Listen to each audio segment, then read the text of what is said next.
পঞ্চমীতে গোটা ভারতবর্ষ বিশেষ করে বাংলায় সবাই আগ্রহের সঙ্গে অপেক্ষা করে থাকেন। আমরা যে বলতে চেয়েছিলাম কালকে কি আমাদের মহিলা বিধায়িকারা শ্রীমতী অগ্নিমিত্রা পাল, শ্রীমতী শিখা চ্যাটার্জি, শ্রীমতী মালতী রাভা রায়, শ্রীমতী শিরূপা মিত্র চৌধুরী, শ্রীমতী তাপসী মন্ডল, শ্রীমতী চন্দনা বাউরি, শ্রীমতী সুমিতা সিনহা এরা কালকে বলতে চেয়েছিলেন যে কেন মুখ্যমন্ত্রী যে ল কলেজে তিনি পড়েন বলে দাবি করেন সেখানকার ছাত্রীকে কলকাতা হাইকোর্টে যেতে হল, কেন র্যাব দাঁড় করিয়ে, কেন সেখানে জয়েন্ট সিপি ডিসিকে দাঁড় করিয়ে পুজো করানো হলো, কেন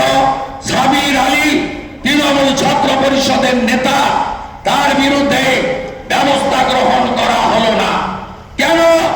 হরিণঘাটার নগর উখড়াতে হেডমাস্টার মশাইকে গিয়ে আল আমিন মন্ডল তৃণমূলের বুথ সভাপতি